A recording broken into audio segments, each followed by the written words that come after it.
दो अध्याय।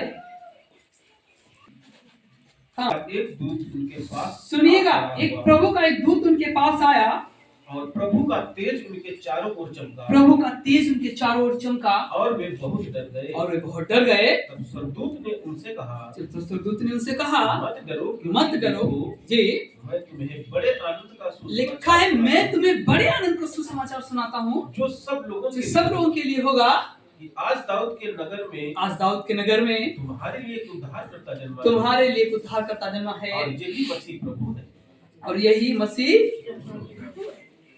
वास्तव में अगर इन आयतों को पढ़ें तो इस समय की घटना है जब चरवाहे अपनी भेड़ों की रखवाली कर रहे थे और रात में पहरा दे रहे थे। मैं आपको बताना चाहता हूँ कि आप चरवाहों के इतिहास को, उसके ऐतिहासिक तथ्यों को पढ़ेंगे। ऐसा बताया जाता है कि जो चरवाहे होते थे उनका एक अलग समुदाय होता था, एक अलग समाज होता था।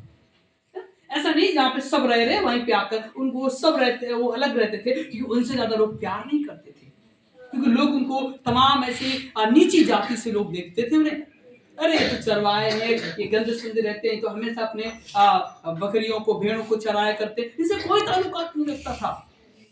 आपको पता है सबसे पहला प्रकाशन प्रवेश मसीह के जन्म के अवसर का सुसमाचार मैं आपको बताना चाहता हूँ। बाइबल इसके विषय में बयान देती ऐतिहासिक भी तथ्य, सबसे पहला सुसमाचार चरवाहों के पास में पहुंचा। किसके पास में पहुंचा? परमेश्वर को पता था कि जिनसे कोई नहीं प्यार करता है उनसे परमेश्वर प्यार करता है। हालेलुया। जिनकी कोई मदद नहीं करता, जिनके पास कोई नहीं खड़ा होता, उनके पास में परमेश्वर खड़ा होता। हालेलुया। इसलिए वो दबे कुचले और असहाय लोगों के लिए इस संसार में आया ताकि आप जीवन पाए और बहुतायत से जीवन पाए। इतिहास बताता है यस उन चरवाहों से, उन लोगों से कोई मतलब नहीं रखता था, कोई उनके हालचाल को नहीं पूछता था, कोई उनसे बात नहीं करता था। वचन में लिखा है प्रभु का स्वर्गदूत उनके पास में गया, देखो तुम्हारे लिए चरनी में एक बालक उत्पन्न हुआ है जो सारे संसार का उद्धार करता है। Hallelujah, hallelujah. ये अद्भुत है। हम इसलिए बैठे क्योंकि हम उस समाज से, कुचले दबे हुए समाज से आते हैं। इसलिए प्रवेश मसीह का सुसमाचार आपके पास में, आपके परिवार के पास में, आपके बच्चों के पास में और आपके लोगों के पास में पहुंचा। Hallelujah, hallelujah. ताकि आप जीवन पाएं और बहुतायत से जीवन पाएं। आप जीवन पाएं और बहुतायत से जीवन पाएं। क्रिसमस एक शांति पूर्ण त्योहार है जहाँ पे हम परमेश्वर के बड़े अनुग्रह को अपने जीवन में आभास करते हैं, क्योंकि उसने आपसे प्रेम किया है और आपके लिए संसार में आने के लिए हर एक जरूरतों को पूरा किया है जो आपको चाहिए। Hallelujah, hallelujah. मैं आपको उत्साहित करूंगा जब आप यहाँ पे बैठे, आप दिल खोल कर आराधना करें। जब आराधना का समय आराधना करें, जब वचन हो तो दिल खोल कर आप वचनों को सुने। और यस, ये सचमुच है कि क्रिसमस आपके लिए आनंद, समृद्धि और प्रेम और प्रकाशन को लेकर आया है। Hallelujah, hallelujah. वही परमेश्वर है जो आपके जीवनों में अलौकिक तरीके से चीजों को लाता है। और इसके विषय में बहुत सारे भविष्यवक्ता बाइबल में जो है इसको बयान करते हैं कि प्रभु मसीह का आगमन होगा। आपको पता है जब आगमन इस संसार में हुआ आज के 2000 वर्ष पहले, प्रभु मसीह संसार में आया और उन सब बातों का पालन किया जो संसारिक रूप से करना चाहिए। हालेलुया। मैं आपसे कहना चाहता हूँ आप भी उन सब बातों का पालन करें जिनका होना और जिनका करना जरूरी होता है, और साथ में हम उस सृजनहार परमेश्वर की आज्ञाओं को भी पालन करें जिसने हमसे बेइंतहा प्यार किया है। हालेलुया, बेइंतहा प्यार किया।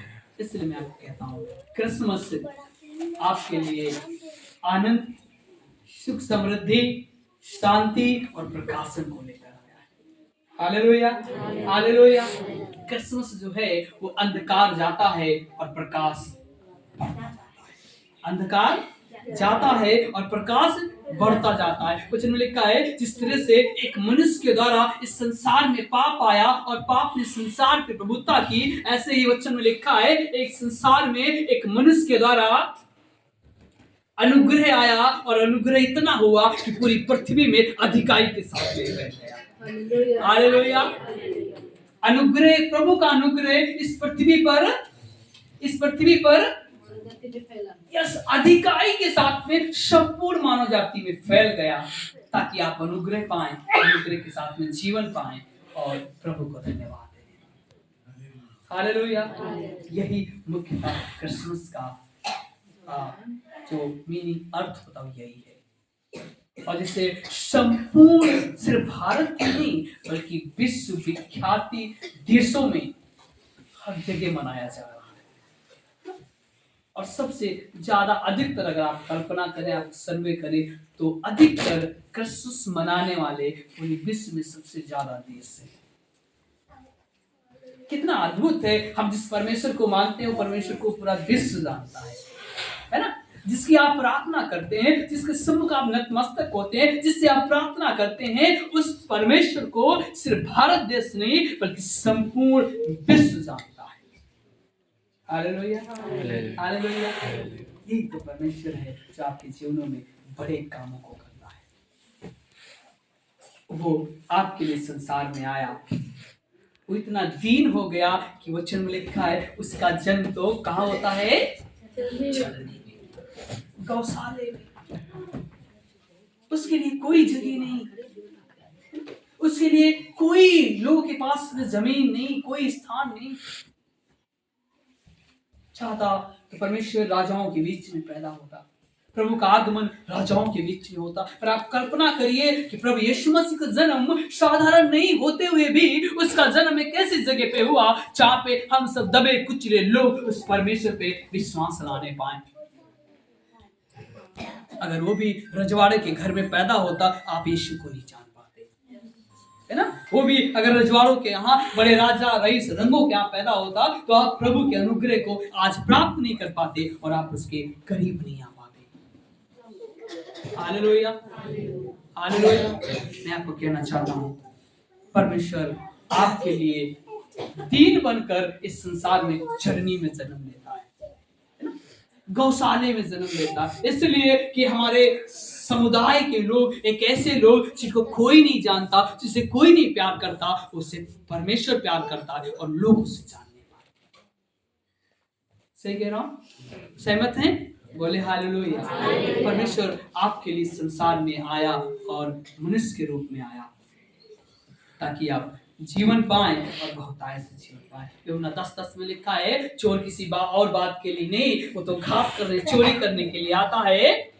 पर उसका आगे का भाग क्या कहता है मालूम है आपको? प्रभु यीशु मसीह कहते हैं, मैं इसलिए आया कि आप जीवन पाएं, मैं इसलिए आया, अर्थात प्रभु यीशु मसीह कहते हैं, मैं इसलिए आया कि आप जीवन पाएं, एक दूसरे से बोले कि आप जीवन पाएं और बहुतायत से जीवन पाएं। एक बार और, प्रभु यीशु मसीह इसलिए आया कि आप जीवन पाएं और बहुतायत से जीवन पाएं। आमीन, हालेलुया। वास्तव में परमेश्वर आपके लिए बहुतायत से जीवन लाया है और वो आपके लिए शांति, समृद्धि और तमाम उन जरूरतों को जो आपसे जुड़ी हैं, उन सबको परमेश्वर लेकर आपके मध्य